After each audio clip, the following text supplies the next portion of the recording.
Without a shadow of a doubt, it's the Crockett Show in social media history. I want to welcome you to another episode of the War Zone. I got my man in the building, Donovan Sadiq. I got the Queen, Demetra K, and I am the 5-star general. It's Free Flow Fridays, and we gonna talk that shit, man. We gonna talk about a little bit of everything, from Lion Ted to the reparations to all the crooked pastors that had to open the churches. You ain't want the little demon to show up Sunday, huh? I tell you what, let's get to it, man.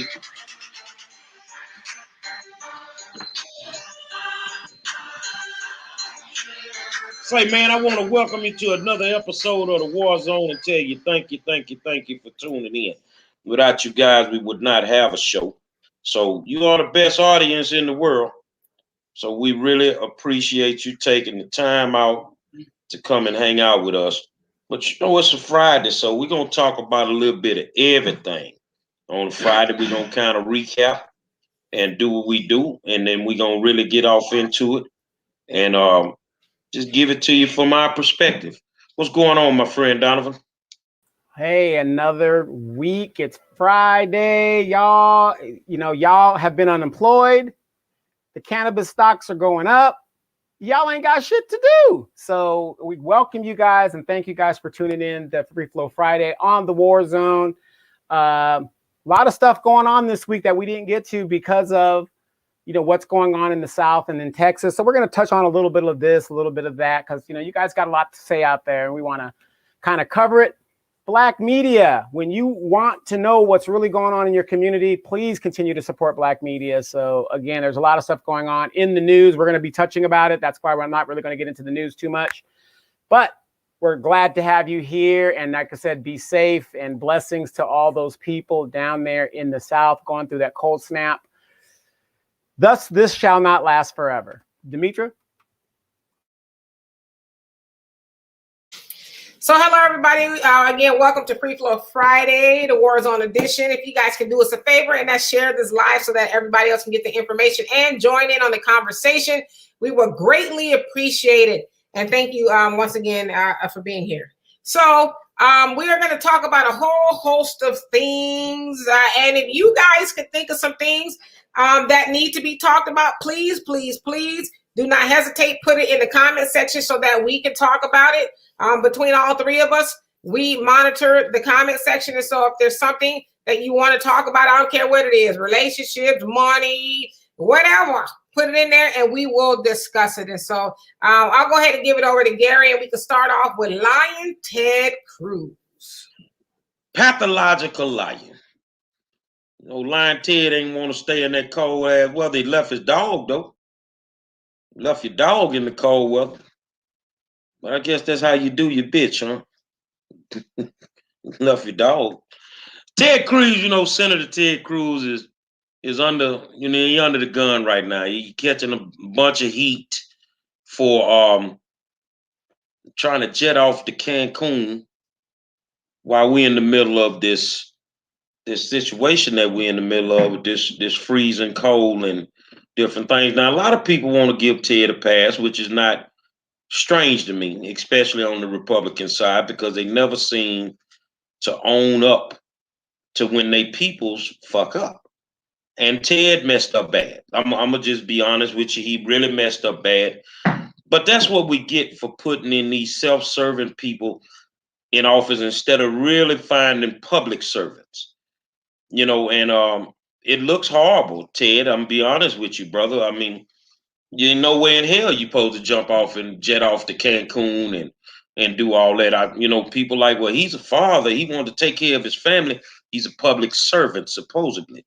So you're going to stay your ass here in this cold, not have no water like us, and be able to say you survived this freezing shit, but yet you go jump on a plane to go to Cancun. So now, today you had to give up the ghost. What I'm talking about when I say that, Donovan? Man, when you have to give it up. One of the things, especially being a senator, a lot of people think, oh, it's a senator. What do senators really do? But work in the House. No, we have senators are put there, their main job is to direct federal dollars to their state.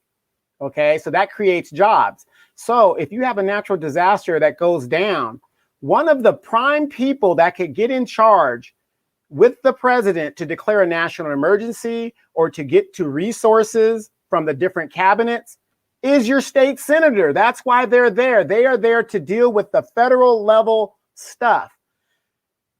And this man jets down to Cancun, but yet AOC, she raised $1 million for the people down in Texas, and she's not even from Texas.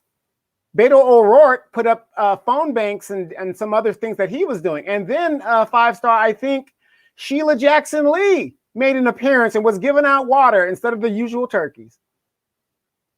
Well, I feel holier than thou.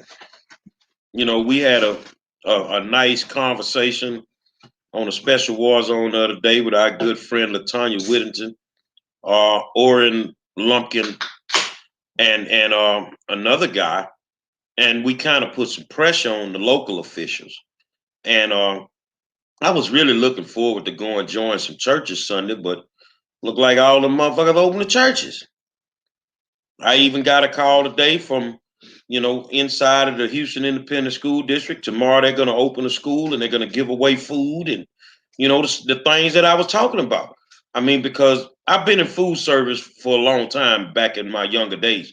So I know how long you can keep that food in those refrigerators. But as far as Ted Cruz goes, yeah, you have people show up and start doing what they need to do. But while they were doing it, Ted was trying to get back on the plane to bring his dumb ass back here because he looked like a fool. He looks like a fool. But the problem is with Ted, man, this man don't come up for re-election until 25. 25. So you got 4 years of this sucker, unless he resigns from the embarrassment. But I don't see that happening, Dimitri. Yeah, Ted is a joke, and if he gets back into office, it's the people of Texas fault, and that's what they want. They like the abuse and all of that, and so Ted is he wasn't behaving any differently than he usually behaves.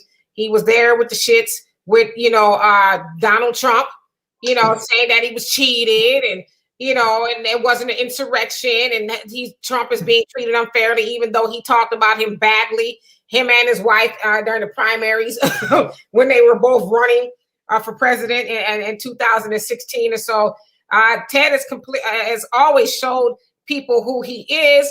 And one thing I listened to him when he said Texans, the Texans they know how to. One thing he knows about Texans, and I filled in the blanket, says, well, he thinks that they're stupid, because they continue to elect him, but he was trying to say how they band together and this, that, and the other.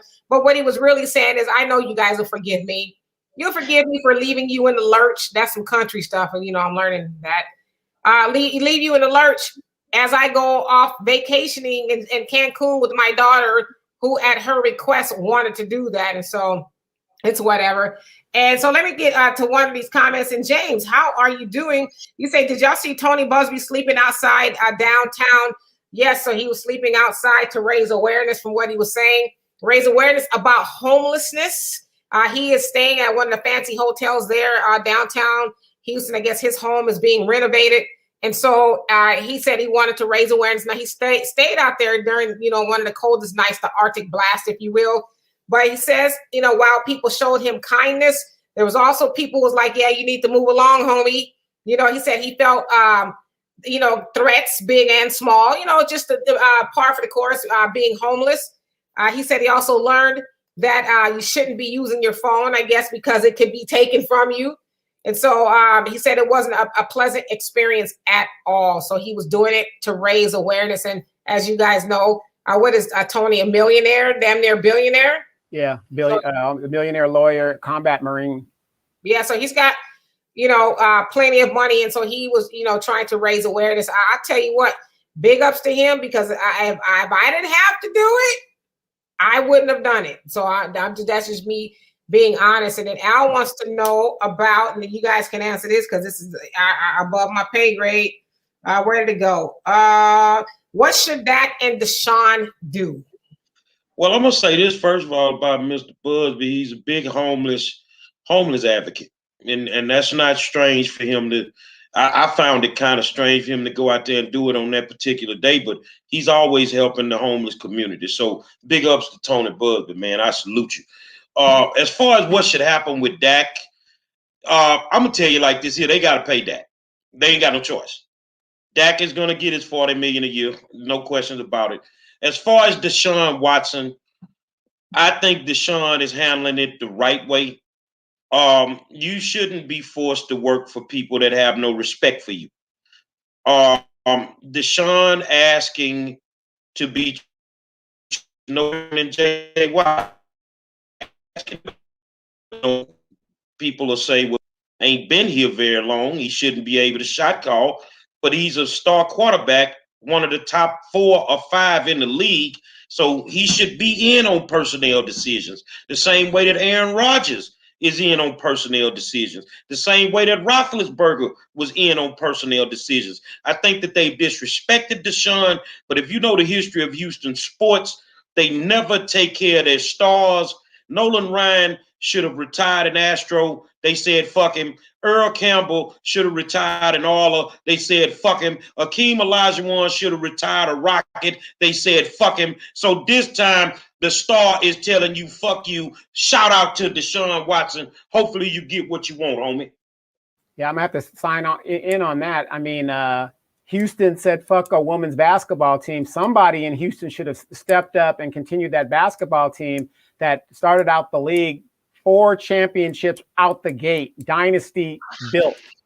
After that, you just say to hell with it, and the league's still been going on. But Dak is going to be, I guess they're probably going to franchise him again. That's $37 million according to the CBA, I guess, getting the franchise tag. But they need to pay him. If he was white, they would have paid him. Deshaun down there in Houston, you know, I would say leave, but because like I said, he's been very, very, very disrespected. But again, you're a franchise quarterback, the hardest position in football to play and to adapt to. This man is like a future Michael Vick or something like that. I mean, he's got all the tangibles you need. Andrew Luck, he said, fuck it, because they would not buy him on offensive line to protect him. My man up in Seattle, he's getting pissed because this man got hit more than any quarterback in the last 6-something years. If you add up how many times he was sacked and hit and stuff. So, you know, if they don't take care of their quarterbacks, the franchise isn't going to go very long, and the Texans are going to be at the bottom, you know, where they're going to be. But they need to pay these dudes. It's just funny that when it's black quarterbacks, there's always a pay discrepancy. Well, I tell you what, man, the way you teach a defense to deal with a quarterback is really not the sacks and the big hits. What you want to do is you want to hit a quarterback every single play. Somebody need to hit him every single play, because when his arm is up like that, them ribs are exposed. So for Russell Wilson and Deshaun to take the hits that they taken, Houston does not have an offensive line. They've not invested in an offensive line. If you want to build a team, you build from the line. And I'm being honest with you. You go get a monkey to stand in the pocket. If he got time, he'll pick your goddamn defense apart. But if you think about it, when we had the Oilers and people were laughing when they started selecting all those offensive linemen, Bruce Matthews and them guys there, Mike Munchak, but them boys in the Hall of Fame. But look at the quarterback that was behind him. Warren Moon, he had time to stand in that pocket. Deshaun doesn't have anything to work with. You traded a top 3 receiver for some bullshit. Not a man that you got for him, David Johnson, you're cutting him. You see what I'm saying? It's nothing for him to work with. I think it's a good move. At the end of the day, Deshaun wants to walk when he's 50 years old. If he stay behind the line that they got, he gonna be on disability. Exactly. And then I remember when the franchise started, Derek Carr, that was one of his main problems. That guy was knocked around the first 4 seasons he was there. He had to leave. And he was a damn good quarterback coming out of college when they drafted him number 1. Well, I want to bring up something since it's free throw Fridays. Them too many F's. You know, FFF. I'm tongue-tied. I want y'all to tell me, because I'm running for school board, and one of the things that I'm fighting for, and I've been fighting for it, put the trades back in the schools. Wouldn't it be great if we had a apprenticeship plumbing program in our schools right now? You might want to put them trades back in the schools, because the plumbers and the grave diggers making all the money right now. Demetri, what you got to say about that? Yeah, I mean, most definitely, I think trade schools should be touted more, or just as much as a four-year college is, because we know that plumbers, especially now, and construction, they're in high demand. There are a lot of people who are waiting on the plumber to come out and fix their situation. And unfortunately, it won't be right away. It'll be a couple of days or so, because you guys know, especially here in Houston, or Texas rather, the pipes burst due to the freeze. And so plumbers are going to be very wealthy, or wealthier, I should say, in the next coming weeks. You only know, too, that they're probably putting a little bit more on the pricing because they're in high demand, right? So, yeah, I think people should talk to their children about taking a trade. But see, the other thing is, too, especially in our community, we have been taught that college makes you somebody, right? You need to go to college and get a degree and get all the alphabets behind your name, and so you can be somebody. And usually it's your mama and your daddy making you do it so they can have bragging rights to say my son or my daughter went to college. But we know there's a lot of people in trade schools who are making 2 or 3 times more than people with several degrees. And so, there is no shame in being a plumber or electrician or being in construction. There's a lot of money. So, yeah, I mean, most definitely we and Carter G. Woodson talked to us about that years ago in the early 1900s, and the miseducation of the Negro is that we still need to do those jobs, the laundress and the car washers and the dish washers, the restaurant, owners and things like that. Instead, we migrated toward the degrees and, the things that, not saying they're unnecessary, but the things that we couldn't, as Black people, afford, and white people would not pay us to do. And unfortunately, we left that door open, and now we see who are in our neighborhoods with the cleaners, the restaurants, and the car washes and the laundromats, right? It's not us. So, yeah, most definitely trade school. D. Carpenter say, can you guys address the issue that we have it in Lake Charles? We haven't had water since Monday, and our mayor's bullshitting. We can address it, but y'all need to address it. What you need to do is get you about 300-400 people, get you some white 5-gallon buckets, go to the mayor's house and tell that motherfucker y'all need some water. You need to take it to his fucking house. And that's all it boils down to. You can't sit quiet and think that things are going to change for you. See, a lot of people just think, oh, Monroe just like to start shit. Well, actually, I do. But I mean, when John Lewis coined it and said, start good trouble, y'all need to start some good trouble in Lake Charles, Louisiana. You need to start some good trouble. You need to get on his ass. Is this the same mayor that came to Melanie Lyons' funeral and act like he cared about the community so much? Man, get on that man ass. Go to his house with a 5-gallon bucket. Tell him he needs some motherfucking water. Can you wait? Hold on a second. Real quick, can you block Elvis Presley from YouTube? He thinks he's being really slick, but we can read, dumbass. No problem. Yeah. Do you know what's really funny? And it's not really funny. It's tragic. They got us believing this is the richest country in the world. And I woke up this morning watching CNN, and I see all these Black folks down in somewhere in Texas. I'm not sure if it was Houston or it could have been another small town near there. They were at a spigot, and they had their buckets, and they were filling it up with water. Demetri, you know what that reminded me of? Soweto in Africa. Remember? They have to go to a community spigot just to get the water. Then they take it like that. The richest country in the world, and we have our citizens who pay hella high taxes. That is how they got our citizens. And once again, when are you people gonna kick the addiction of poverty? Everything that happens badly happens 3 times worse for the Black community. Why is that? Everything that happens in this country is 3 times worse for us. And yet we sit here and we keep taking the bullshit time and time and time again. And you know, I'm personally getting sick of it, because it's like, wait a minute, we pay just as many taxes, we pay and do just as much as everybody else does, and yet we always end up on the end of the fucking stick, and it doesn't make any sense to me. The only reason that they're even paying attention to what's going down in Texas is because it affects white people. If it wasn't for that, they'd be like, I could have had a V8. You're right. I mean, see, the thing is people, you know, we beat the drum with, and I'm glad I'm sitting next to, on this program, you know, 2 unapologetically Black people. And we can see, we don't need a set of glasses to see the shit that's going on. Exactly. We don't need a set of glasses. You know, in this world, you want to act like it's not black and white. Yes, it is. It's black and white, and it's rich and poor.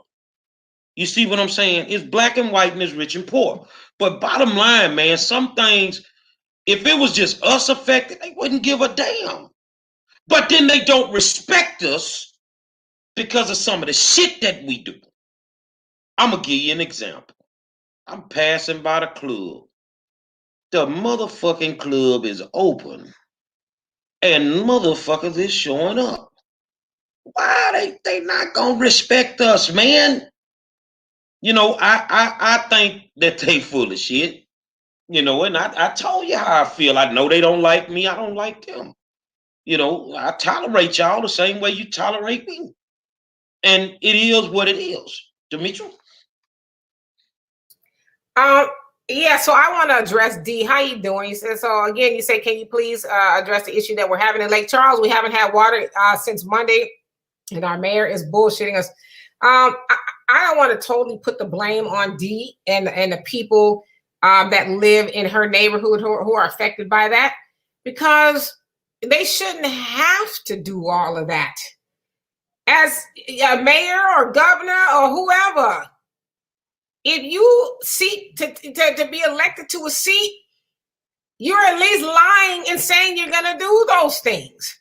So they shouldn't have to go through all that. I mean, what a lot of people don't realize is water and heat and, you know, things like that. That's not a privilege. That's a basic necessity. That is a must. That, especially if you're renting, that those are things by law that you are supposed to have. And so if they don't have water, they haven't had it since Monday. Now, you know, I'm assuming you guys are going through the same thing that Texas is going through, but let's say that you weren't. That's a basic human right to have water, and they shouldn't have to do all of those things. Now, I will say this, as far as us as Black people, they do that to Black people because we are reactive and not proactive. Because I guarantee you, if that mayor knew that Black people would show up and show out every time he thought of doing something wrong to us, y'all have your water on. So we need to get more on the proactive side of the spectrum and not being reactive. Like, we react to everything that is done to us.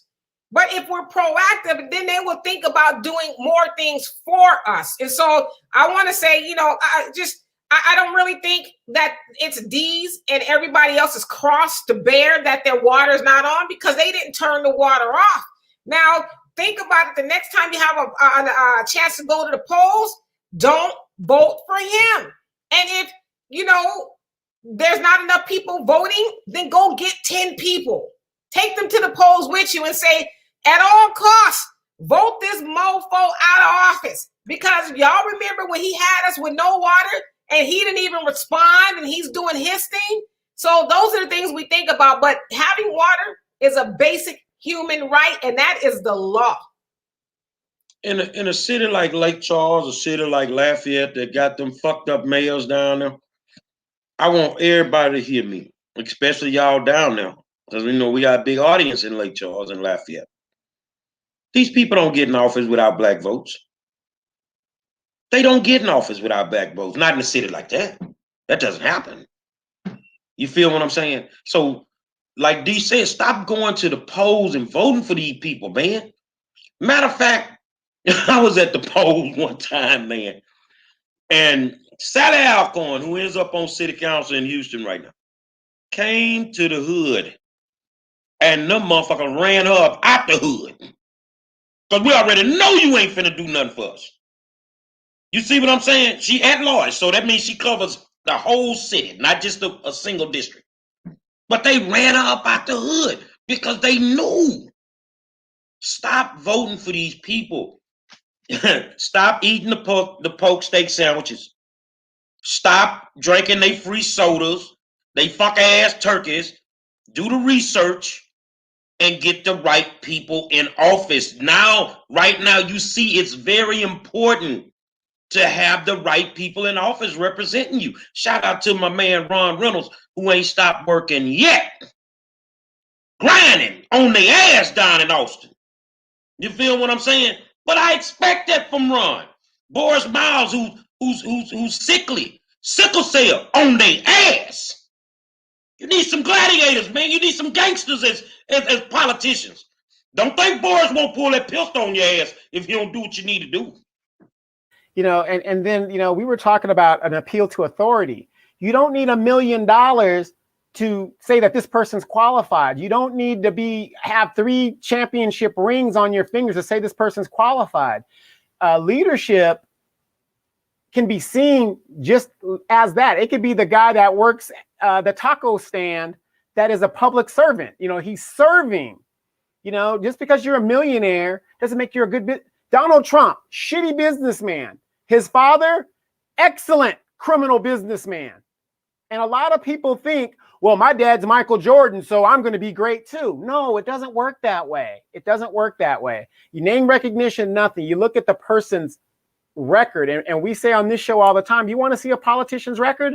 Step outside your door and look left and right. If you got fucked up streets, trash, if your pipes are busted during a basic winter storm, that's their resume. That's them. But the question is, we know that was unprecedented. What did they do about it? Did they fly to Cancun and left you in the lurch? Or were they out there, you know, trying to negotiate and bring FEMA in there and trying to get you guys water and do all these things? You know, that's what you got to look at when you go to the poll. But Ted Cruz knows in 4 years, with 4 years to go, you guys will long forget about what he did and what he's going to do. Because he came out and he was like, yeah, you got me. I lied. You know, I'm a piece of crap because I try to put it on my kids. That's a piece of crap when you try to put it on your kids. Because we always say, leave the kids out of it. But isn't it funny? Somebody who's supposed to be a Christian, moral, righteous person puts this shit on his kids. That's the lowest that you can do. But I just, we are addicted to poverty, and it's just a damn shame. We need to kick the addiction. I think we need to, when you're not a public servant and you go the extra mile, like Cheney Ledet says, Jim McInville, Gallery Furniture. My man stepped up to the plate this week as usual. He do it every single time. And he came through in the clutch for the hood, man. So, and I mean, if you know where his store at, that's the hood, bro. Man came through in the clutch for the hood, man. Mac don't have to do that. He does not hold public office. But shout out to him anyway, because every single time you look up Matches Mac, he's been doing it for decades. He comes through in the clutch, man, every single time. And there's always going to be that person that's going to say, well, he does that so he can write it off on his taxes, whatever. Okay, but he's doing it. That's smart business. Hey, I got this overstock. I help the community, whatever. Hey, he's doing it. How many of those pastors opened their church until the 5-star and other people started saying, why aren't these people opening up their churches? But y'all tied there every freaking Sunday. $460 billion has gone through the black churches since the late 1980s, and the hood looks like shit. Man, you know how hard it is for me to really boot up and step on the feet of supposedly a man of God for not doing the right thing. as much fun as I have doing it, it bothers me. Why do we have to do that? Why we gotta shame y'all into doing the humane thing? What is going on right now is a violation of human rights. It's a violation of human rights, man, for us to be going through some of the things that we're going through. But I don't understand, these wannabe Christians, and, you want to open your mega church, and, you done hooked up with the water people, so you're giving away a bunch of water, and all that's good. But at the end of the day, you got to do more.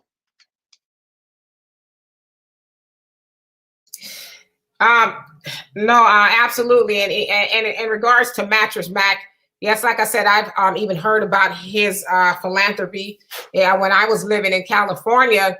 But my question is, why are we as Black people allowing Mattress Mac to outdo us? As far as the prominent or the dignitaries, if you will, in our community, and that's usually the pastors, Why are we allowing him? And I know he's got big and long money, deep pockets, so that, is part of it. But at some point in time, we got to get to the point to where we helping ourselves, and to where we're not so just like I said, we get the brunt end of everything.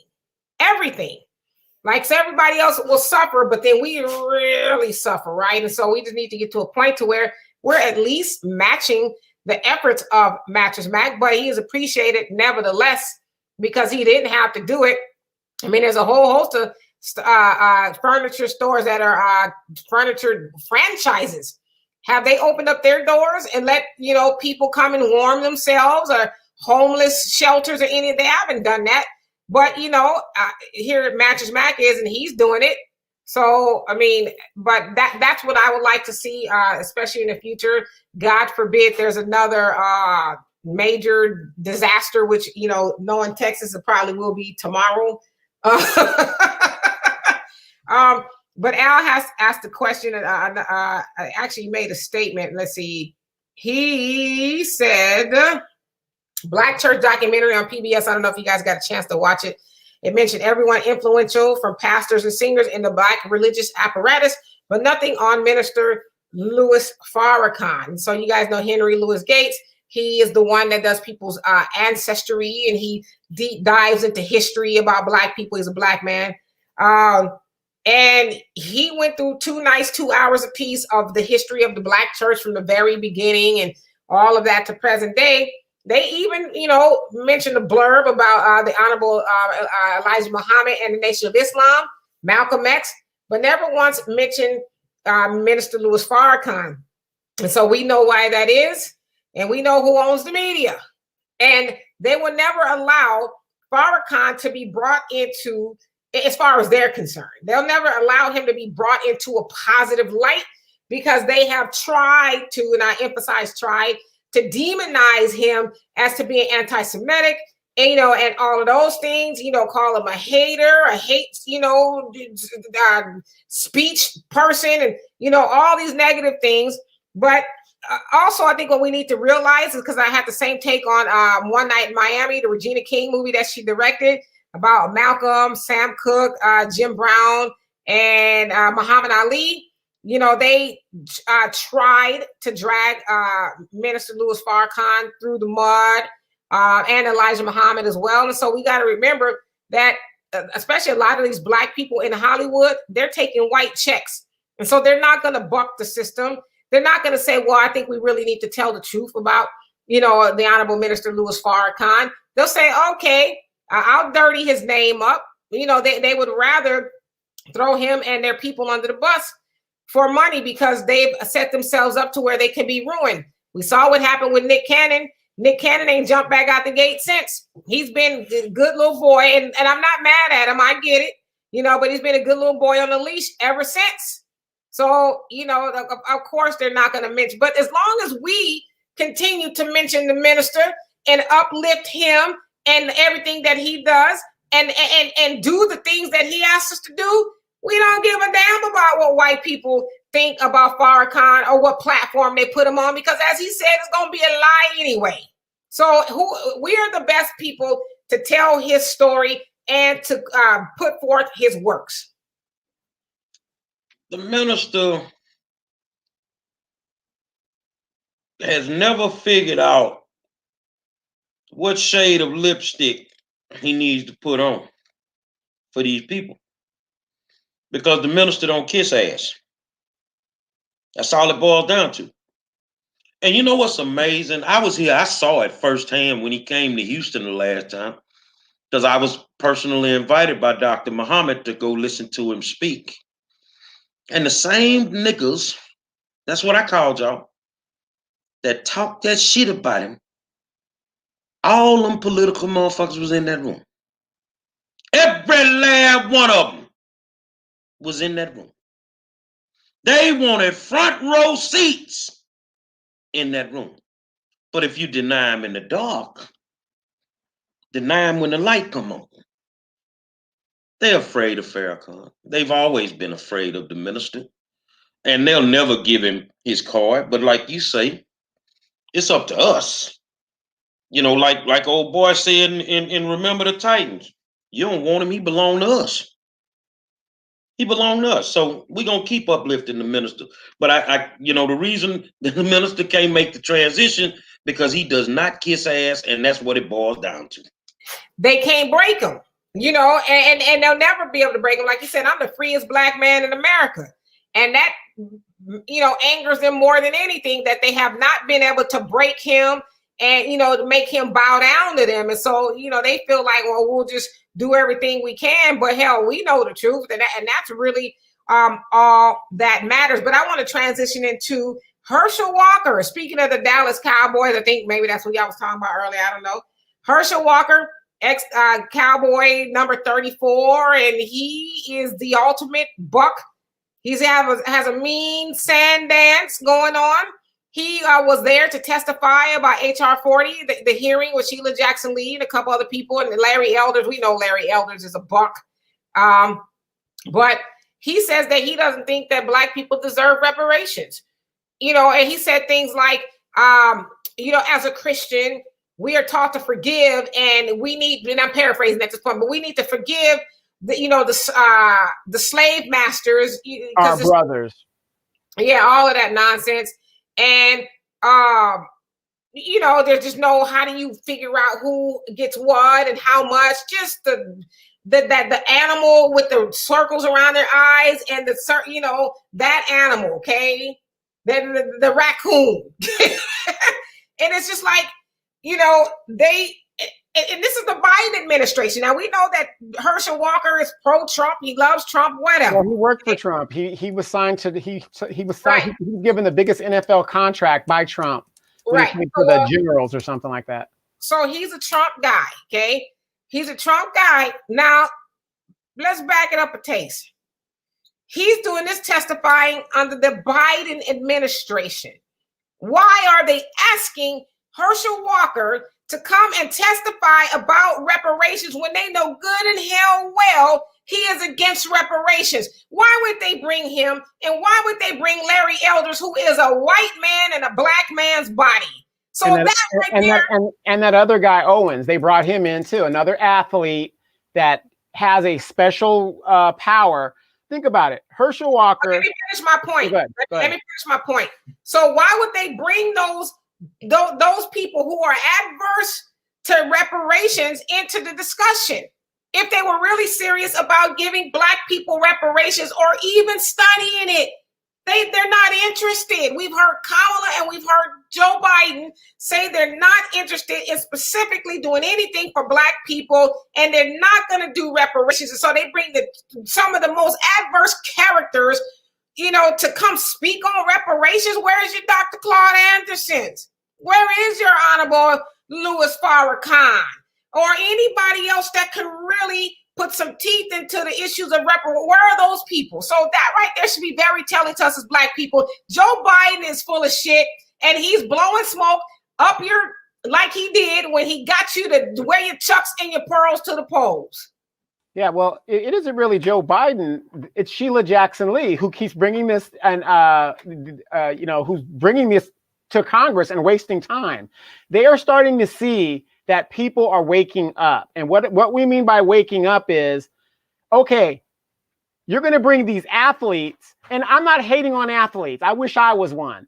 But you got a person that has a certain skill set that could make them make millions, okay? Herschel Walker, I know he left college early. He probably went back or whatever. If you watch this man speak at that hearing, you would say, oh my God, this can't be a college graduate, okay?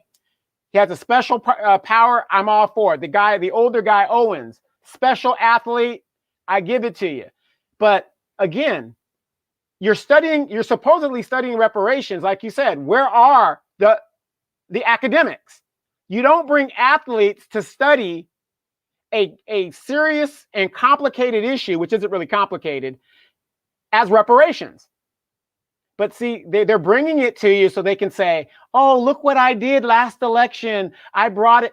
It's all smoke and mirrors, and people just fall, and what kills me is me and my mom get into it all the time. And it's just amazing how their generation sees it different than our generation. Y'all don't need no goddamn reparations. Y'all don't need shit. When I was your age, we couldn't even drink at the water fountain. It's insane. We're not saying that the baby boomers didn't do a great job. They took the baton as far as they can take it. At this point now, sit your old ass down, and I'm old too because I'm 50 years old. Sit your old ass down and let us fight the battle that we got to fight, because you got yours. I ain't really into animals. I don't really do animals, especially raccoons. But these niggas don't speak for us. Herschel Walker don't speak for us. I mean, Sheila, and I would challenge anybody to go and find this out. When I looked across the country, I saw some of the strongest Black activists in the city of Houston compared to other cities. Far more. You in Houston with us. It don't have to be Gary Monroe. You go get Derek Muhammad. You go get Dr. Muhammad. You don't want these people to speak.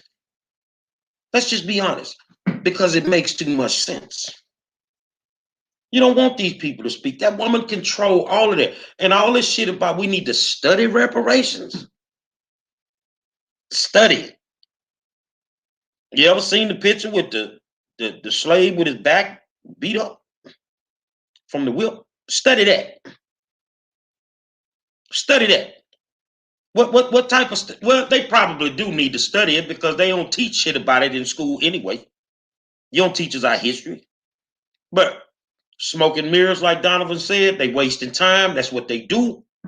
And they make it look like they're doing something when the whole time they're playing against you anyway. So, to even put this committee together and study reparations, you know better than Tim Donaghy, who was fixing games in the motherfucking NBA.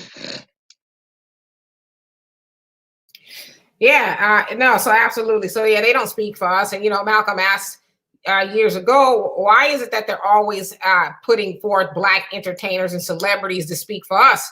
You don't see white people doing that, or Asians, anybody else having their celebrities. They have their academics, their mastermind alliances, do all the heavy lifting if they need to do that.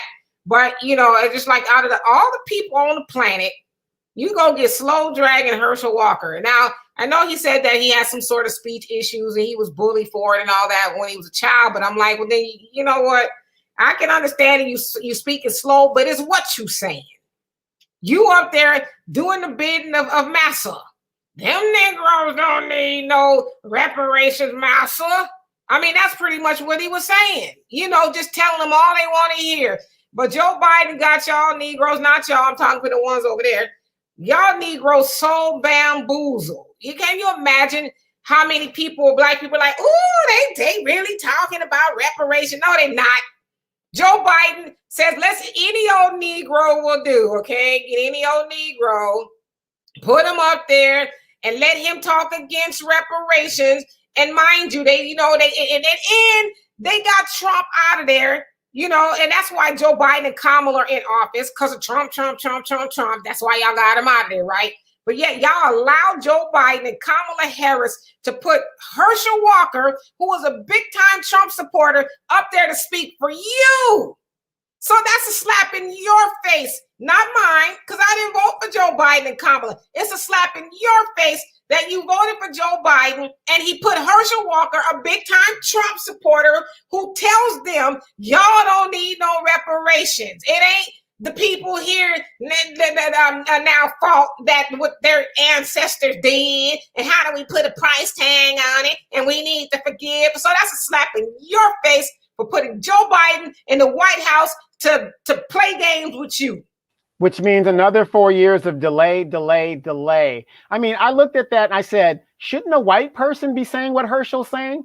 They don't even need to put a white person up, because they're going to get Uncle Buck to come out and do what he got to do. But let me address this comment real quick from I'm John Janae 36 Craven. And thank you for tuning in. Everything. This is the greatest discussion on the internet. So please come back. I am John 836 Craven. Oh, Craven. Okay, got it. I am John 836 Craven. She said, Domestic, that's why we not getting it. She means the reparations. Weed all day, alcohol, strippers, weave, hair all day, fake eyelashes and nails. We can't even balance a checkbook. You know what? You are totally right. But who are we, me, anybody else to tell us what we could do with our money? You get a stimulus check. Would you have a problem with them telling you how to spend your stimulus check? Of course you wouldn't. You're going to spend it with the best way you know how. That excuse of, well, that's why we can't get it, because blacks are just going to throw it away. We're throwing away a trillion. What is it, Demetria? $37 trillion every year anyway. And nobody seems to have a problem with that. I'll be damned somebody's going to tell me how to spend my stimulus check. If I want to go and have the biggest stripper party ever, I'm going to have that. And yes, I'll be out in the streets. I'll be poor. But that saying, you're basically saying we're all idiots, and that's not true. Well, let me say this here. Did they study reparations when they gave it to the slave owners? What you get them reparations for? What you saying we need to forgive? What we need to forgive? Herschel, what we need to forgive? Man, fuck Herschel Walker and anybody like him.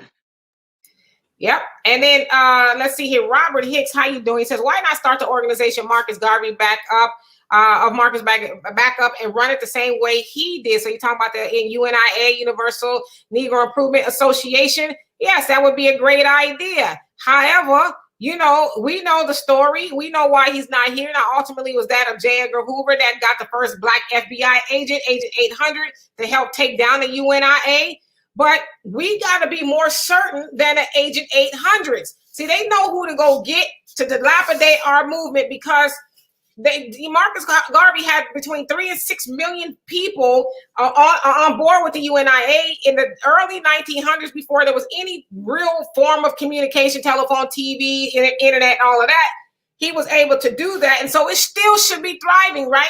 Now you have some of us who rep RBG, you know, say that we're Garveyites and all of that, but nowhere close to 3 to 6 million people. So I agree with you. We should get that back up and running, but we have the schism now, because back then black people were unified because, for one, they had to be. They were all they had right after slavery. They had to cling on to one another. But then that devil called civil rights movement came into play, and we ain't been joined together for nothing ever since. And so I'm with you.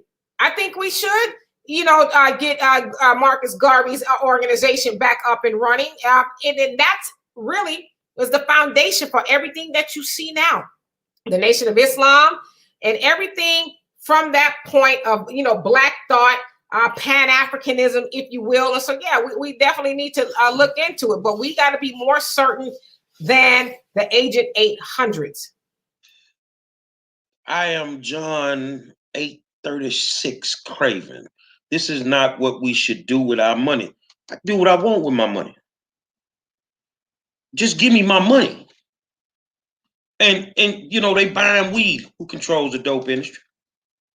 Who bring the dope over here? Should they buy guns? Who runs that? You see what I'm saying? No matter how we get it, it's going to be spent back into the economy anyway. The problem is if you give us that money, you've given us financial freedom. We could tell you, fuck you. We ain't got to do shit you say no more. You know how y'all do when you win the lotto. What's the first thing you do? You tell your job, fuck you. When you got that money, you can tell them, fuck your healthcare system. I can pay to go to the doctor now. You see what I'm saying? It's all a game. But what should we do with our money? You know, we should be trying to become great. Man, I'm not fucking with some of y'all. First of all, you ain't gonna know I got the money. Because the jackers gonna go on the loose. They're gonna be trying to jack everybody for the money. Man, we can be great now with what we got. And we won't do it. But now you don't get to tell people what they do with their money if they get reparations. Shit, they gonna better they living conditions, I can tell you that. Subsidized housing gonna go down the toilet. Cause motherfucker gonna go buy them a house. You can go buy the house and pay for it. Man, them people don't want that, man. She's saying, I'm not saying don't give it to us, okay, which is great. I'm saying do some shit that will last generations. See, but that's on you. That onus is on you. If you want to leave a legacy for your children, that's for you to set that up. I mean, like I said, you can't really tell people what to do. A fool and their money are soon parted. I'm doing okay financially because I know how to do it. And other people are doing financially okay. The general, Demetra, that's on us as an onus, but that does not negate them for giving us our money. Yes, I would say, if you're asking me honestly, 70% of Black people are going to throw that money away, and it's in poverty, and they're going to remain in poverty. However, it is a debt that is owed, and it needs to be paid. Period. I can't go to the. If you can't give it to us, why you gave it to Israel? Right. You see what I'm saying? You can give it to every. You fix some of the problems you had with the Indians, but you don't want to do nothing for Black people. But you built this country off our backs, and you don't feel like you owe us shit. I ain't never seen a documentary where they said that whites only. Did they stop the Mexican brothers from drinking out the white water fountain? Man, you look at the shit that we've been through. Man, give us our money and fuck y'all. We can go buy us what we want. See, you give us that money, I guarantee you that we will recreate Black Wall Street. And that's what they don't want. Here's a good example. Joe Biden is doing it every day. If you guys are paying attention, he just gave $4 billion toward our allies about some bullshit, to keep our ally thing going. $4 billion, no study, no nothing, just giving our dollars to other nations. And yet we have all these problems here. There's never any money for us. $4 billion, just gone, just like that. Just $4 billion. I got a question came in the inbox. When is God coming to save us? Because it look like we stay in some shit. Is he coming? You Christians up here, y'all keep quoting the Bible. When is he coming? Y'all need a cell phone? You think they got a cell tower up in heaven? Because we need to figure out something, man. We need to get some wealth in the Black community, bro. And the only way we can seem to get that is if they pay us what they owe us. We're not asking for something that they don't owe us. They owe this to us. I would say this. Who's to say that God has not already come to save us, and we just keep ignoring the signs, and we keep being held up into these churches where the pastor, himself or herself, is teaching us dependency instead of, hey, God has already showed up. He's giving you what you needed the day you were born. Go forth and make it happen. So I'm one of those people that say God has already showed up. We just keep ignoring it. I think we literally want him to knock on the door and say, hey, I'm here, honey, I'm home. Now, that's not how it works. And so God has already showed up. We just need to let go of religion. I also want to just piggyback off of I am John 8:36. That sounds like a scripture, if I'm not mistaken. But anyway, I agree with you. I agree that we do need to figure out how to better spend that money. Otherwise, it would be in vain. We will be back at square one with being the bottom of the barrel financially. We do need to collectively do something with that money, not if, but when we get it, right? There are some people, as Marcus Garvey says, we're on the subject, says there are some people who are, when he was trying to go back to Africa, no good here and there'll be no good there. So the same principle applies. Everybody is not going to get on board. Never want to really deal in absolutes because everybody of every other race doesn't subscribe to what they do. But we do need to figure out why we spend that money the way we do, and then redirect it into our own community, because we know that the black dollar circulates 6 hours in our community, in the white and Jewish community, almost 30 days. And so we need to get to at least a couple of days, right? Al wants to know, Lord have mercy, is 6 men only in an Airbnb gay? I'm gonna let y'all have it before I take it because I'm a little bit biased here. So what do you guys think? No. Not necessarily. I don't think it is either, but have you ever heard the term, you protest too much? Which means, are you protesting? And I'm not saying this about Al because I know he ain't, okay? But are you protesting too much because you want to throw the smoke screen off of the fact that you really may be? You know what I'm saying? Like, oh, it's so horrible. Oh, look at those gay people over there. And then you're saying that to look at them over there because you don't want them to look over here. So I don't see a problem with that. Well, I would say Al's just throwing that out there as a conversation piece, because him being a military man, he knows, you know, that would be like saying, oh, everybody in the military in the barracks is gay because we have to room 8 to 12 men in a room. We're gay. No, we're not gay.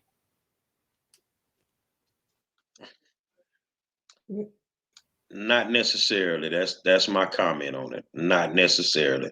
I've had to travel a lot with teams going all across the country. I've slept in rooms with 6, 7 dudes. Not necessarily. Right, and I want to comment on Miss Craven again. Like I said, great conversation. I like the way she's rolling this stuff, and we're not ganging up on you. Just bring up a good comment. She says, I agree. Give us the money and the Indians. That is where I have a problem with you. Right there. The minute you said, and the Indians, we have to stop getting on everybody else's situation and worry about our own. That is why we won't get the money, because we're too busy championing everybody else's problem. We're too not focused, because here's what you don't know. The Indians are a standing people. They have a standing treaty with the United States. Did you know half of Oklahoma last year was declared Indian territory by the Supreme Court? And then if you're talking about reparations, they got their reparations. Come out to the West Coast and see how many Indian casinos across the United States that exists. Las Vegas is pissed in California, Arizona, and New Mexico at allowing those Indians to have casinos, because now I don't have to drive 3 hours to go to Las Vegas to spend my money. I can go right down the street and get it, and it goes right to the Indian nation. So they don't need reparations. They've been set up. They're done. The conversation as it pertains to African Americans always has to be an inclusive conversation, or it has to be a diverse conversation. It's never a black conversation. Give you an example. This week, let's go back a little bit. Kamala is gunning to make sure that Asians who they feel are being targeted by violence, let's put something in place for the Asians. Motherfucker, you ain't been watching these videos of black people being targeted by violence? But if you have that conversation with us, it has to be inclusive with another race. No, this needs to be a black-only conversation. And until our black leadership starts pushing that narrative, it will never happen. It will never happen. It needs to be a black-only conversation. Demetra? Yeah, and I want to piggyback off of that as far as Kamala. I've been seeing, I saw a segment on the news, and they called it Asian attacks. I think they're calling it Asian attacks. It's like, so now y'all gonna make the Asian attacks a thing. But to your point, why doesn't Kamala come, full out swinging and talk about, like you said, the attacks on blacks? I just saw a video not too long ago of a black man in New York being brutalized by the police. An older homeless black man was being punched in his face brutally as they're holding him down by the New York PD. Where is her punk ass when that kind of stuff is going on? But you know what? I'm not mad at Kamala. I'm mad at you guys for putting her in office. All you wanted was chucks and pearls, and that's what you got. And now you see how she, rules from her position of being the first black, vice president of the universe, or whatever the title you want to give her. And now you see what she does. She does for everybody else and gives you chucks and pearls. So of course she's doing that. Those are low-key her people. And she know that all black people want is symbolism. Y'all done strolled to the polls. You got souls to the polls. You done clicked your chucks and your pearls together. And you did all of that. And, you might have had a piece of chicken at the church with Joe Biden. And that's all you get because that's all you wanted. And so, but yeah, they're trying to make this whole Asian attack thing a thing because they are the wealthiest people in America with the least in population. So they're not going to piss off the money because they practice group economics, and they know that if they don't do something to appease the Asians, and Asians shouldn't be attacked. I'm not saying that, but the government knows that if they don't do something to appease those Asians, they will shut them down. That's why they are making this a thing. Well, God bless old George Floyd. It ain't look like George was attacking no Asian. Looked like the Asian was standing there while George was being attacked. I don't see nobody attacking no motherfucking Asians in Houston. I'm in Houston, not go Lafayette. I don't see nobody attacking no Asians in Lafayette, Minneapolis, Cleveland. What is shit going on there? Y'all got some Chinatowns hid off in the fucking country or something? Say, man, ain't nobody attacking no motherfucking Asian. You know what you got to do. You know where you got that campaign money from. And that's all it boils down to. It needs to be a black-on-black discussion. And Al wants to know you all's definition, and I'm just answering the questions, you guys. So if you have some questions, I'm looking at them. What's y'all definition of simping? I'm pimping. I don't know nothing about no simping. Let me tell you something, man. Simping, tricking, all this here. I think those terminologies are messed up. Like for instance, with tricking, they say it ain't tricking if you got it. It really ain't. Being out here simping. What's simping because you want to do something nice for your female partner? That's not simping. That's being a man. My daddy was crazy because he was like a mixture of James Evans and Fred Sanford. And he said, I'm going to tell you something, boy. He used to sit on the porch every day and drink his Slick Small Liquor Bulls. And he get full of bulls. He going to talk that shit, man. He said, man, let me tell you something. You ain't finna get no good pussy if you ain't got no money. He said, I'm just telling you. You ain't going to keep no woman if you ain't got no money. So if it's simping because you decide to do something nice for somebody, then fuck it. Chivalry ain't dead. That's how I feel. It ain't dead. It's not simping, bro. I mean, if you feel like spending money, that's your business. But you start tricking when you spend money you can't afford to spend. That's when you're tricking. When you're spending money you can't afford to spend. Motherfucking well, you couldn't afford that $500 for that hotel room. She took your ass right over there to the Soup 8. you'd have had 400 something left.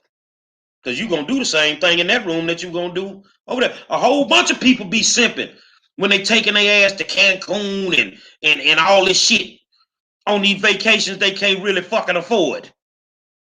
You simping when you out there, instead of taking care of your children, you out there buying Louis Vuitton and Gucci and all that bullshit. That's simping and tricking to me. That's my definition, Al, if I answered your question, my brother. You know, and I have to piggyback on that. The quick definition of simping. I think that it was a term invented by people who don't have money to the people who can't afford to do what they got to do. And it's a jealousy term. You know, I'm jealous. Oh, he a simp because, you know, I've been called the simp because I've never lived in the ghetto. Oh, he ain't hard. You know, he be simping because he's got, it's just the term of the jealous versus the people who have, the have versus the have nots within the Black community. Because white folks don't, that I'm aware of, don't even use that term.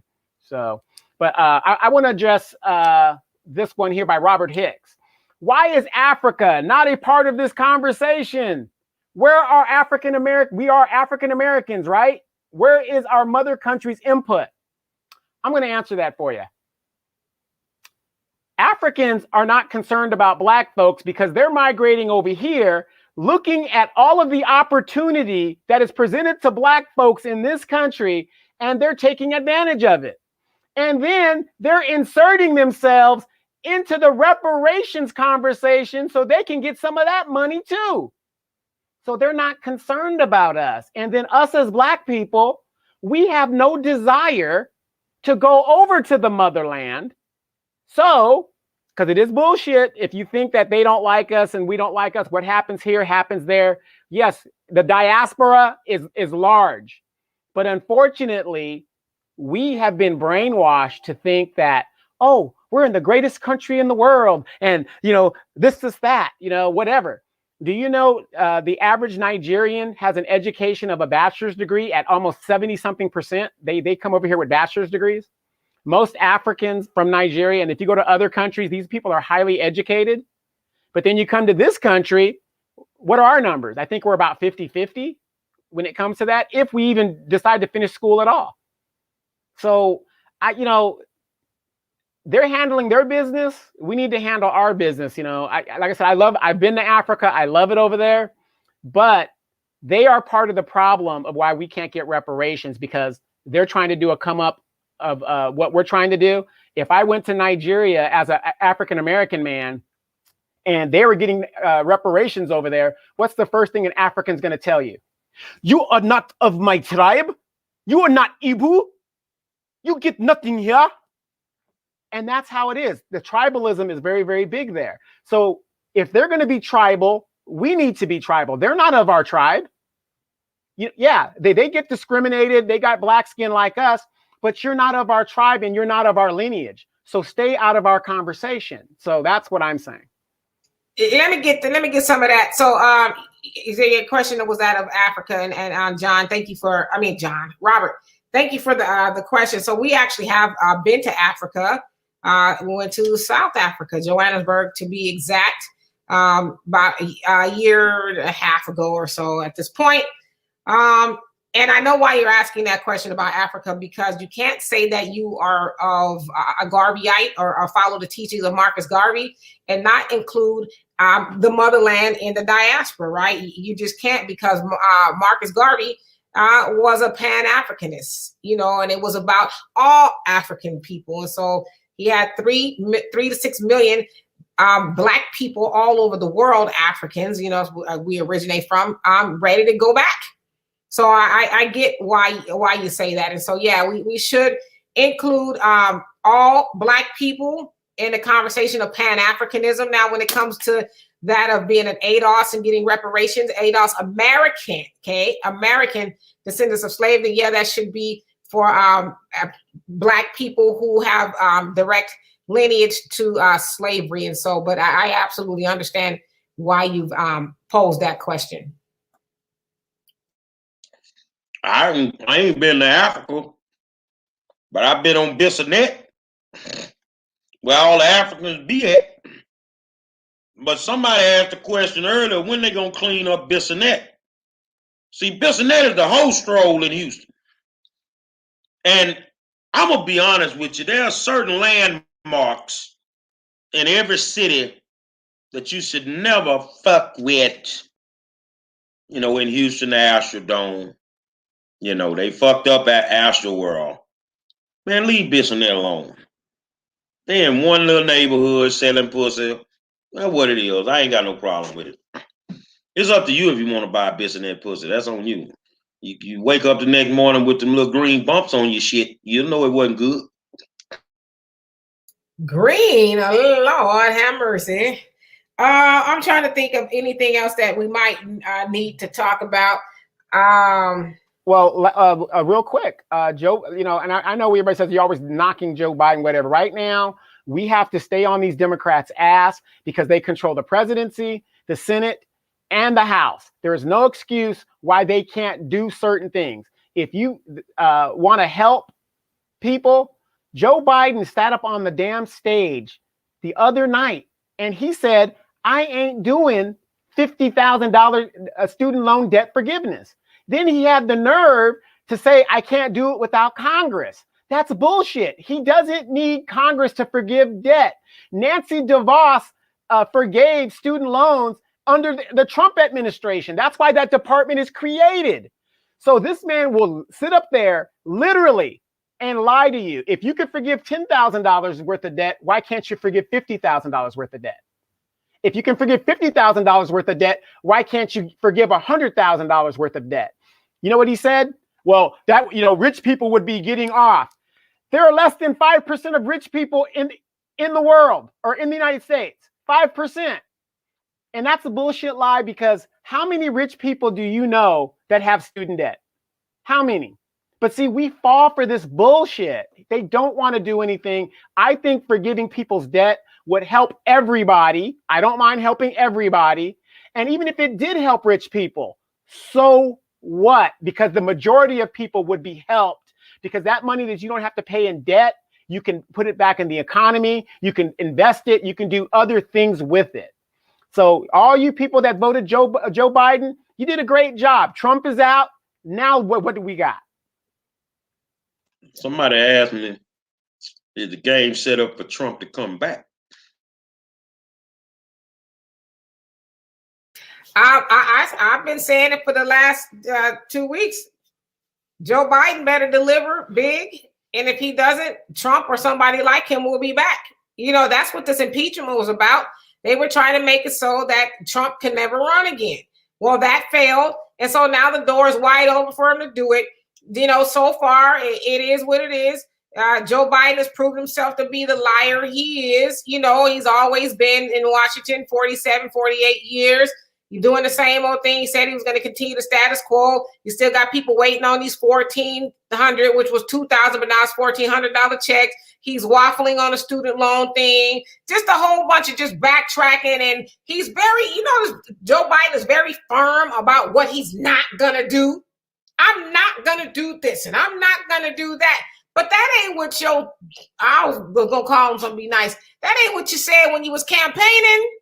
You didn't say that when you was, I'm trying to heal the soul of America. And, you know, we need to get Trump out of here and get our country back the way it was. And all of that other nonsense. You Negroes stood by me and I'm going to stand by you. Just lie. So, yeah, Trump will be back, or somebody just as bad as Trump will be back, because those white folks that tore up the Capitol, they want that back. And then they're going to piss off a lot of black people who, you know, we going to hold him accountable once he gets in there, going to piss them off. And they may look at the Republican ticket, or, you know, whoever's running on the independent side, and then give that vote to somebody like Trump. Yeah. I think we've dealt with the pandemic. We've dealt with this winter storm. There's another storm coming. It's coming right around March 22nd. And this for y'all too. Is the United States of America prepared for the Derek Chauvin trial as it pertains to George Floyd? Because I'm going to tell you something. If that shit don't go right, they're going to burn this motherfucker down. Do y'all think that the U.S. our small cities, our big cities, are they prepared for a not guilty verdict with Chauvin? As a matter of fact, I remember he was supposed to plead guilty to a 10-year sentence, and something like that. And I guess the Trump administration under Bill Barr, they nixed that. They're like, nah, no, we're not gonna let you go ahead and claim that stuff. So I don't think we're ready. I mean, with what's going on, if you look at how these nations or how these states have prepared for just the simplest of protests. Wait. But if there's a bunch of black people out there, they're ready. But when it's a bunch of white folks and stuff, they're not going to be ready. I don't think they're ready, but I think they probably know better at this point than to let him walk. I mean, I know white supremacy, they got a whole lot of, tricks up their sleeve. I just don't see it happening. I don't see them, tearing up the city again and the planet over one dude. I would just hope that they would at least have that common sense and say, we're not going to throw the baby out with the bathwater. Let's just throw the damn bathwater out. And that bathwater is Derek Chauvin. Now, are they ready? Hell, they wasn't ready for when he, they took 2 or 3 days to go get him. So they ain't ready for, hell, they wasn't ready when they ran up into the Capitol. So they ain't going to be ready for this. Well, I tell you what, for those that don't know, the War Zone will be broadcasting live during the whole trial. I'll be there for the whole trial. Because we got to bring you the real. I'm gonna be out there. I'm gonna be talking to regular people. I'm gonna definitely be talking to my Panther brothers who are very prominent down there, to get their perspective on it. But I don't think that they are ready. Now, this is what I think, that the other 3 gonna make it. And if they do get anything, it ain't gonna be worth the fuck. But Chauvin gotta fall on the sword. And he don't have to fall on it just for the city of Minneapolis. He got to fall on it for the country. Because they not letting this shit go, man. They not saying, man, I was there. Them motherfuckers, they plotting to burn up the whole city. And speaking of George Floyd and Derek Chauvin and all that, I believe next week it would be an official year that Breonna Taylor was murdered and gunned down in her home. And, we got a lot of unfinished business to deal with when it comes to police brutalizing and murdering Black people, not only in the streets on live national TV, but in their homes while they sleep or they're eating ice cream and cornflakes. But we can't get a bill. Al wants to know what place would y'all like to travel to that you haven't traveled to yet? The Bunny Ranch. I'm a freak. The Bunny Ranch. Hell, I want to go to Bunny Ranch. I got a couple dollars. Yeah, I'm jamming that Pimp C. You're gonna need about $1,500, okay? Well, a couple dollars ain't gonna get you in the damn parking lot. I've been to a lot of places around this globe, but the one place that I want to go is I want to go down to Argentina for sure. But outside of Argentina, I need to go to Brazil. I got to go to Brazil, and I probably will never come back after that trip. Never come back. Well, there's so many countries in Africa that we have never been to, and probably will never do all of them. But I'd like to go visit another country in Africa, maybe somewhere on the coast this time. We'll see. Have your daughter work on that for us. Let me address Fabio Bowie's comment. How is burning up the city going to help Black people? That's just dumb. Black people wasn't burning up no cities. White folks was. Man, they need to get along, man. I don't care. Maybe in Chicago. You in Chicago. I was in Minneapolis. That wasn't Black folk. That was white folk. Where was I? In a Kmart. They were burning that bitch up, and wasn't none but white people up in there. Me and the news cameras in there filming. That wasn't black people. That's what the media wants you to believe. Right. That wasn't black people. Right. You know, it's the same narrative from the LA riots. Demetra will tell you right here now. They're talking about, why are they burning up their neighborhoods? And why are they doing that? They don't own any of that. None of that is there. They're all renting. If you've been to California, as high as it is to live here, they are renting. So everything that was burned up was not theirs, you know. And so, you know, you really gotta ain't no black people burn up no motherfucking Popeyes, man. Ain't no black people burn up no Popeye chicken, man. Tell the truth, man. I can get chicken for $2 for $1. That wasn't no black person. A motherfucker will kill you if you try to burn up a Popeyes in the hood. Come on, man. That white folks doing that, man. And then, you know, and they did find out at LAPD during the Rodney King riots that they had police members, just like they did in Minnesota, undercover inciting people to riot. They were setting up stuff, the same playbook, bricks and incendiary things, and just egging people on to do stuff. Yeah, and I saw Fabio, how you doing? You say black folks, let them do it. How we let them do anything? We don't have control over any neighborhoods or any of that kind of stuff. I mean, that's almost like saying we let Derek Chauvin murder George Floyd. Like, how did we let them do that? You know, take Seattle, for example. Yeah, I think Portland, Oregon, or Portland, or Oregon, I guess is what it is. I think they're still held hostage. They're still, yeah, the white folks just going ham. Yeah, and they don't do nothing about it. They hijacked the narrative, and so they did that early on in the protest. They got in there, and it was, you know, I don't want to say all of them did. A lot of white people and other people were instrumental in, you know, the protests and all that kind of stuff. But for the most part, you know, white people, Antifa, and some other people with other agendas, the LGBT community, they took it over.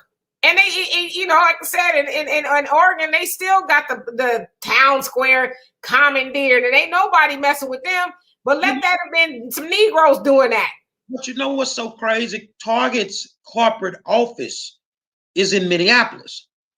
They knew it was white people, and they refused to even give law enforcement the tapes out the stores so they could prosecute them.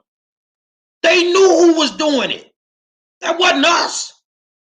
The Negroes was on 38 in Chicago, you know, going through it about George.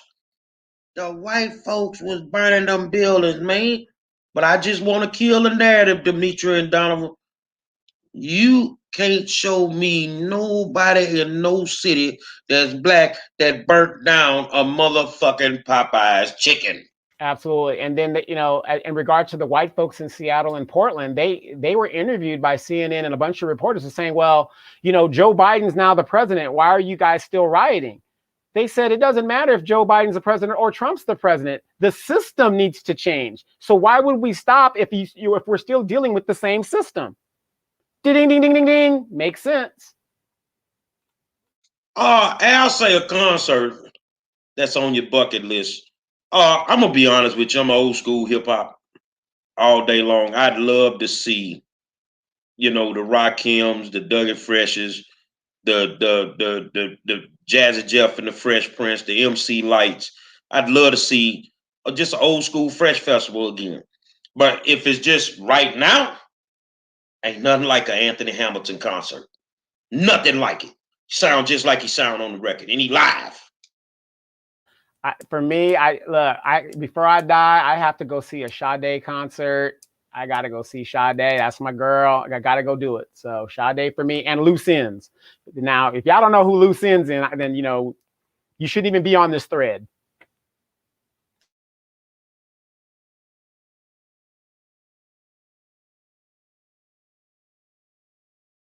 She gotta have her El DeBarge. Listen, okay.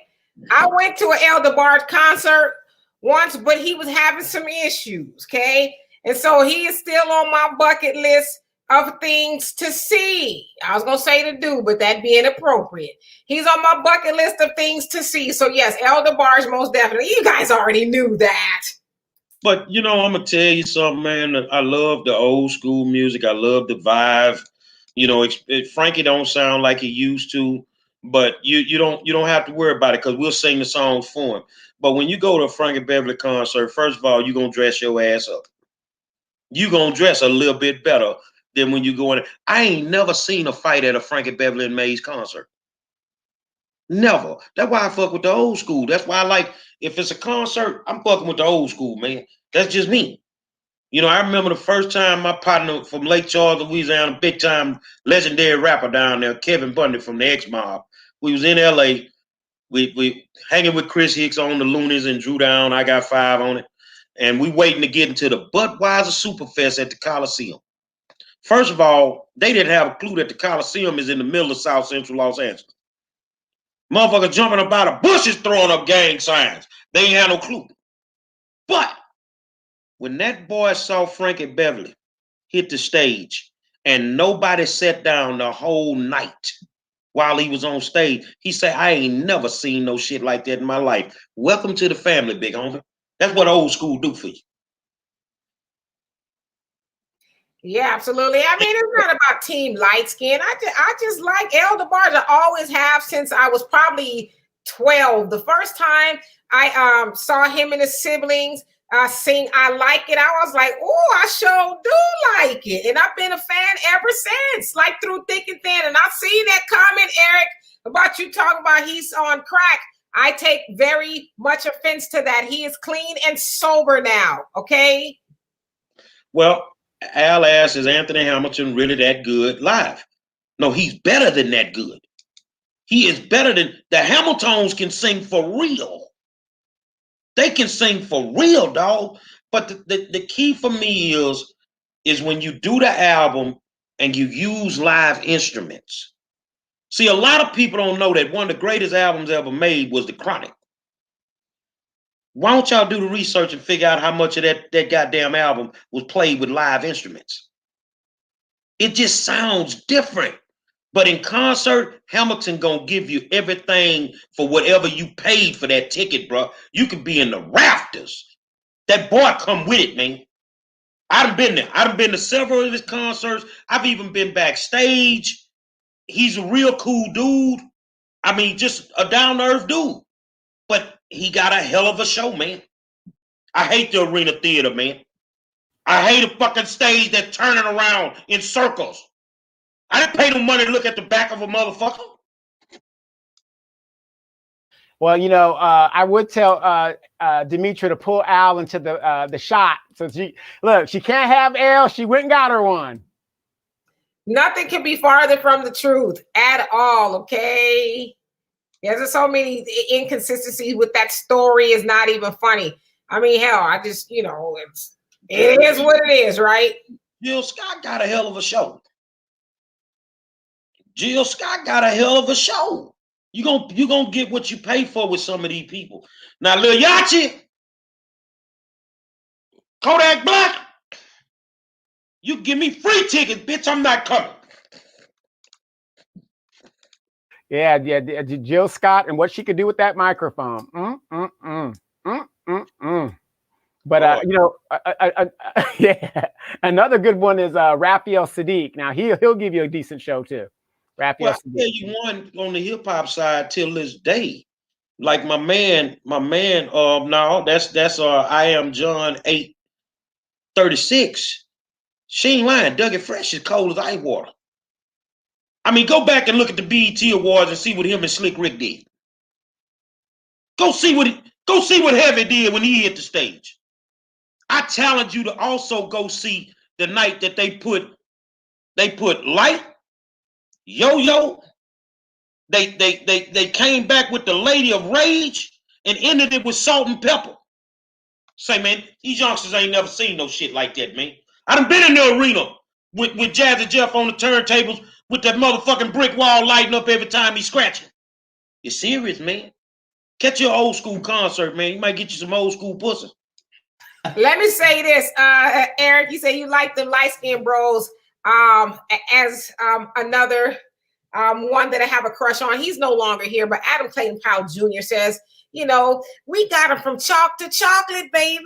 So I like them all shades.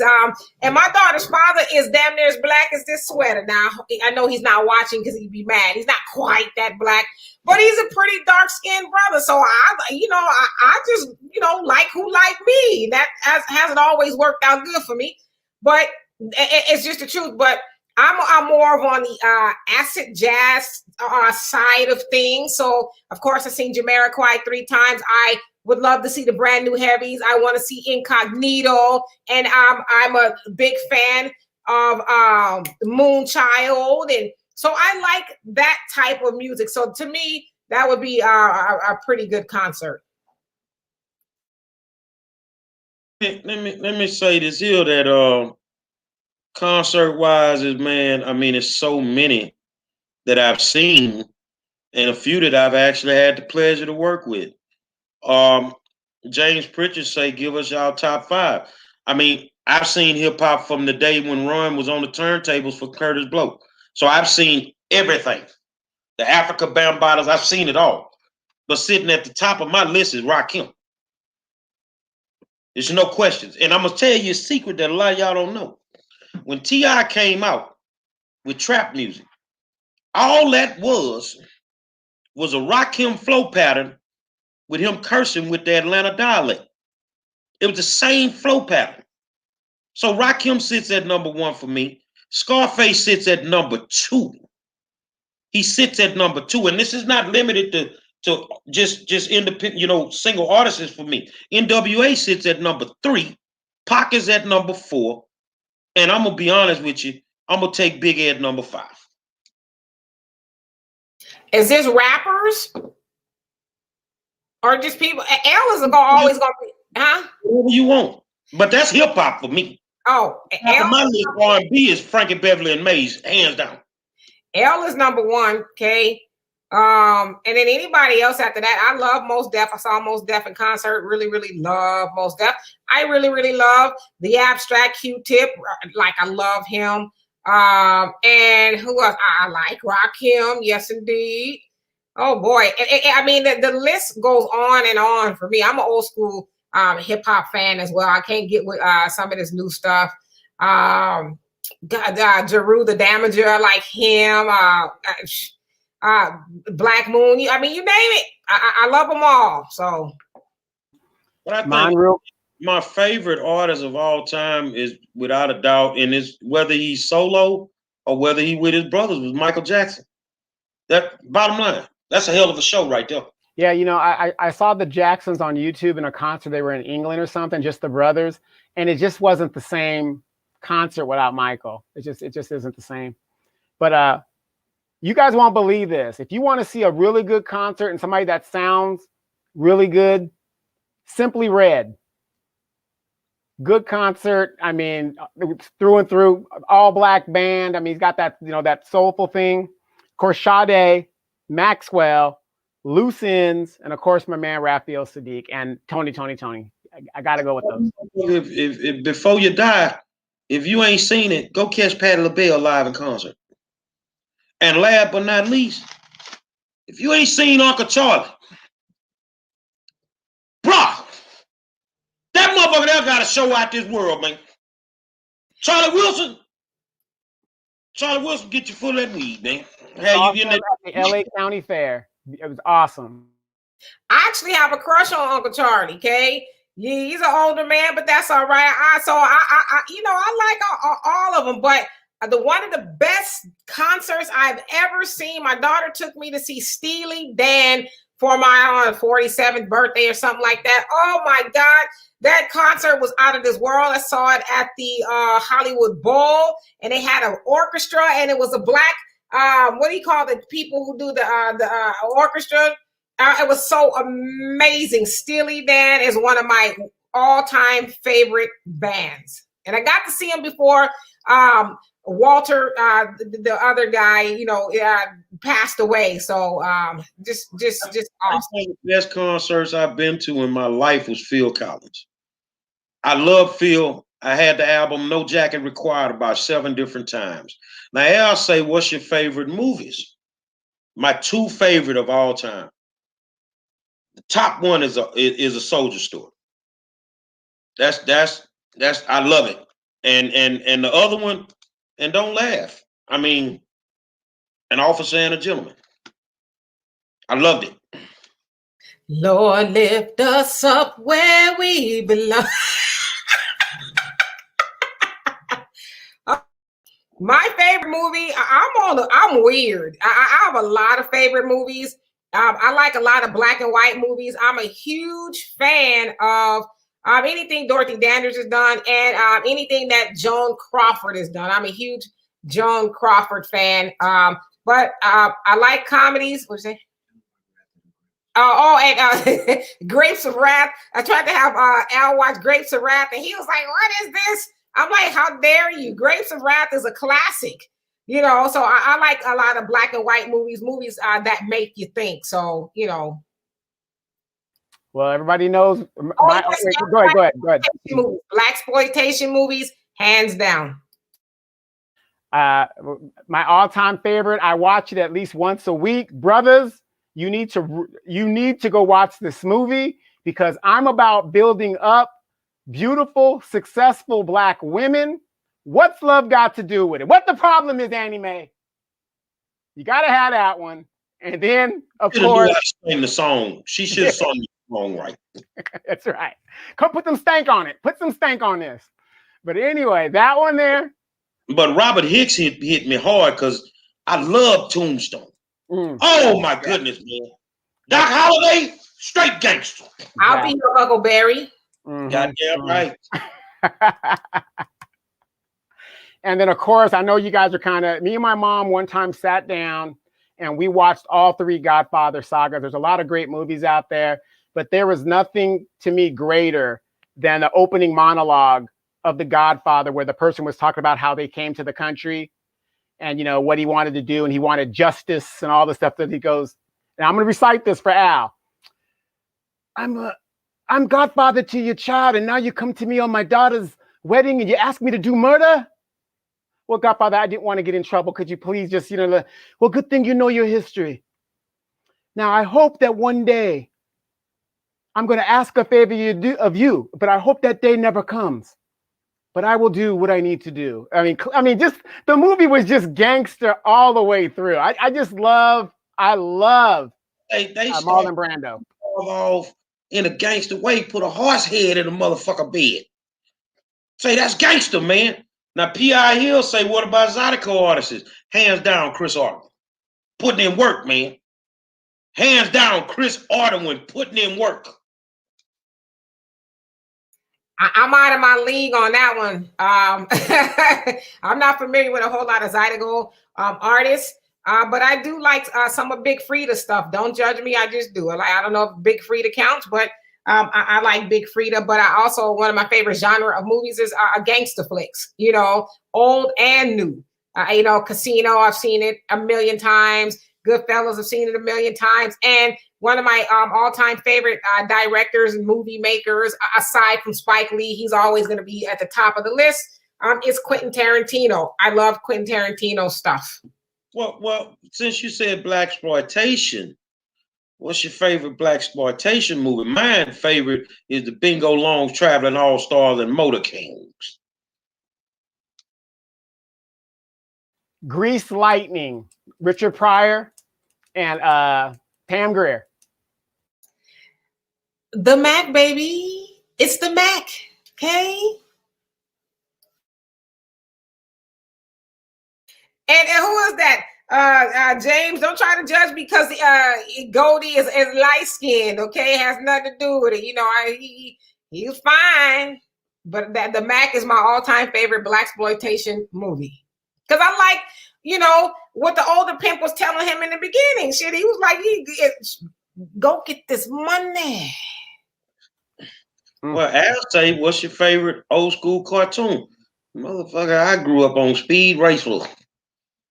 All day long, I'm going to be late for school because I got to watch Speed Racer. And you know who my favorite one was after that? Sigmund the Sea Monster. Woo! Look, a lot of people get this old school cartoon. I used to watch it at 7:30 just before I went to school. Battle of the Planets. A lot of you guys know it as G-Force. You got to watch the G-Force. I don't have a favorite cartoon. I did like Tom and Jerry, but I like one of my favorite episodes is when he did Rhapsody in Blue, when he was directing the orchestra, the Rhapsody in Blue. So I did like Tom and Jerry. I watched them all, but one of my favorite cartoons now is Hey Arnold. I love Hey Arnold. Came on Nickelodeon. I started watching it when my daughter was growing up. I liked it because it has a jazz music in the background, and it's totally cool. So yeah, I like Hey Arnold. That's because we gonna rock with y'all for a couple more minutes. Because I like this conversation because you're getting to know people real good. Your favorite sitcom. Mine was Martin. Favorite character. Oh my God. Oh my God. I know you ain't tripping. And Jerome was the motherfucker. It's a Jerome in every family, man.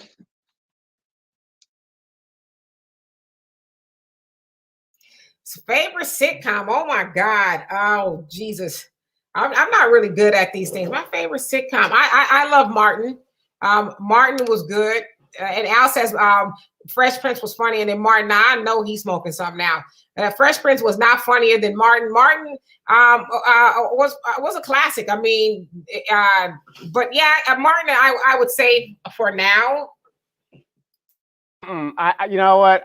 There were so many Norman Lear produced black shows. I mean, he's the king of the spinoff and all that other stuff. But for me, Sherman Hemsley and God, I forgot the name of it. Was Sherman Hemsley, Isabel Sanford? The Jeffersons. The Jeffersons. The Jeffersons. I mean, how many of you guys saw that episode where Lenny Kravitz's mom was like, "Don't just stand there. Get down," and Sherman Hemsley just started going off, man. I mean, you couldn't get any better than that. Well, who's your favorite black actor? Mine, I had the opportunity to actually work with him. I was a high school senior. My favorite black actor of all time is Denzel Washington. And right after him, Sam Jackson. So it don't get no better. Almost under the same lines, Howard Rollins. That brother was, have you guys seen the movie Ragtime? Oh my God. I mean, that brother was deep and hard in that role. And he worked with James Cagney, that was his last movie. Well, for me, it's gonna be Pam Grier. I love Pam Grier. I love all of her blaxploitation things, and I love her story. I read her book My Life in 3 Acts. She told a lot about herself. But yeah, I like Pam Grier. And also, if you guys didn't know, Jackie Brown was actually really written for Pam Grier. She says that she was driving by one day and saw Quentin Tarantino get ready to cross the street. And he recognized her in the car, and he goes, "Oh my God, Miss Greer, I really love you. I'm working on a script for you right now." And so she says she just blew it off. And he says, "I'm going to revive your career. I'm going to bring your career back." She's like, "Yeah, okay, whatever." So a year later, she gets a note from the post office saying that they've been trying to deliver her a script or a package for almost a year, and it was lacking 25 cents. So she goes to the post office to get the package, and it was indeed the script for Jackie Brown. And Quentin Tarantino is, credited for reviving her career. So she said it was just the weirdest thing. She happened to see him on the corner getting ready to cross the street, and he told her that. So yeah, if you guys haven't seen Fort Apache, the Bronx, that's where she made another comeback with Paul Newman. Oh, she played that killer prostitute. Oh my God, she was on fire. My favorite female actress is Lynn Whitfield. She has a lot of range. She can do a little bit of everything. And one of my favorite actresses besides Lynn, and I don't know her damn name, the crazy motherfucker that was in the Tyler Perry movie, Why Did I Get Married? The crazy one. You know the crazy one? Tasha Smith. Yeah, Tasha Smith. That motherfucker, they're crazy for real, man. She crazy for real, man. Don't never run up on her and give her the dick, because you gonna pay the cost. Yeah, she's and she has a twin too, by the way. Douglas said this. Does anybody remember watching a show called Cornbread? I remember Cornbread Earl and Me, that movie. But yeah, most definitely that's a definite. I don't know if you want to call it blaxploitation, but black cinema classic. Yes. Well, celebrity. Come on now, y'all. Who's my celebrity crush? Elder Barge. Me, simple. Jilly from Philly, man. Jill Scott. I used to love Nia Long until she got on that white shit. So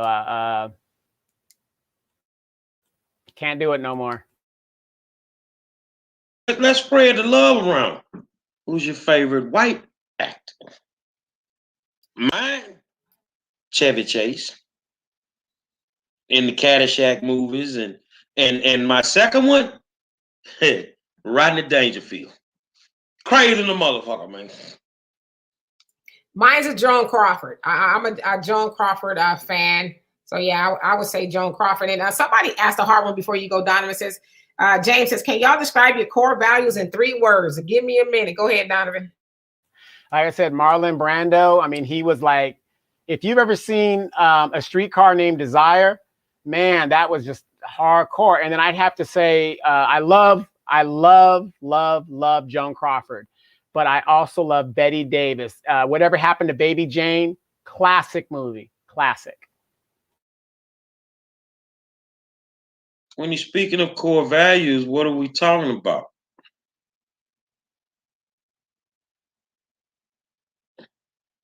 I don't understand the question. So I guess he means, what do you, your core values, like what are your beliefs? What do you believe to be true in 3 words? And I'll just go ahead and start. I always say knowledge of self, KOS, knowledge of self. If you don't have knowledge of self, nothing else matters at all. If you don't know who you are, then the rest is just blah, right? You don't know who you are. You allow people to do any and everything to you. You also do any and everything to other people, because also knowing who you are means that you love yourself. And when you love yourself, you tend to love others too. And so without knowledge of self, you don't really have a lot. So definitely knowledge of self are my core values in 3 words. Mine, money over bullshit. Don't nothing move but the money, man. Money, and I'm being honest with you, the philosophy is simple, man. Money can't buy you love, but it can get you some pussy. Money over bullshit. Mine, I come from a military family. It's always been duty, honor, country. That's just how it is. Duty, honor, country. Al says, do you remember Marlon Brando and Superman, Donovan? Of course. It was because of Marlon Brando, the budget went out the damn window. He was in the Guinness Book of World Records because they paid him a salary. Like, he was on screen a total of 10 minutes in that movie, and he was paid almost $6 million at the time, which was an unheard of thing. He was making like $190,000, something like that, a minute or so. It was crazy. It was super crazy. If you're rocking with Marlon Brando, you got to rock with Charles Bronson, man. You got to rock with Clint Eastwood, man.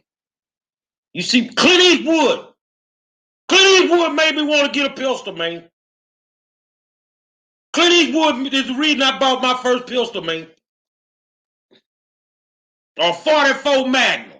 Yeah. I was going to ask you, was it the Spaghetti Western or was it the Dirty Harry series? Yeah, I liked Charles Bronson too, the 10 to Midnight series and all of that. Yeah, Charles Bronson was a very good actor. But yeah, great questions, most definitely. And I see some of you guys' core values. James, you said love, loyalty, and history are yours.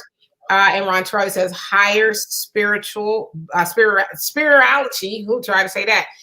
Belief. Those are all good ones. Yeah, I think everybody should have some core values that you live by, right? Because when you have values you live by, then you tend to maybe, walk a righteous path unless your core values are a little bit, screwed up. I don't know. But yeah. I mean, your core values are what you live by, man. I mean, I joke a lot, but money over bullshit. You got to wake up with it on your mind, man. You got to wake up with it on your mind. I mean, it's good to be around two people that talk money, man. That's a hell of a conversation when you get off into it. But money over bullshit. I don't have time for bullshit. I just want to make money. I just want to make money. And when you financially free, you can do whatever you want to do. You can do whatever you want to do. Final thoughts, Ms. Demetri. My final thoughts are, thank you guys for staying with us, especially overtime on our Free Flow Friday. It was a lot of fun answering questions and giving you guys a little insight to who we are a little bit. I believe, especially if we're hosting a show and the plethora of shows that we do host, and we should be, pretty open as possible, to let people know that you are not just one dimensional. You actually have different sides to you. So that was a lot of fun. And thank you for the questions. And you guys will see you next week. Final thoughts, Donovan. Absolutely, you guys. Thank you guys for tuning in on a Friday night. Like I said at the start, it's Friday. Most of us have been laid off. We ain't got shit to do. But you could look into those cannabis stocks as well if you're going to be doing that. If you're going to smoke it, you might as well invest in it. And we want to thank you guys because we know there's a lot of options out there that you guys can go check out. You can go see what Cardi B is doing. You can go to this channel. You can go to that channel. Listen to the bullshit. But the mere fact that you guys are out here listening to the new black media, we appreciate it. And we thank you guys for liking and sharing. And before we go, please, please, please, we talk about politics. We talk about down balloting. We talk about getting somebody like ourselves that is not going to get to the bullshit. And the 5-star has a passion for our children. That's the kind of person we need there to look out for us and our kids. So please do not forget to tune in to the 5-stars school board virtual campaign and donate, if you can. Like I said, it doesn't matter if it's $1, it doesn't matter if it's 50 cents. Every little bit helps. So please, if you guys got some time, drop $1 in there. Man, for real, we got the virtual fundraiser on the 27th at 3 o'clock. We'll do it live on StreamYard like we doing now. And you could just send the money. My campaign treasurer, she loves me because that money just sits off in that account. Don't bother it. We were able to purchase a major political system that we needed. It cost $640, but we didn't need the payment plan. We were able to pay for it. But it's gonna take money to win this election, and I tell y'all, man, thank y'all so much for the ones that have already donated. But I'm telling you, in the month of April, I'm gonna turn the juice up. It's gonna be an all black party.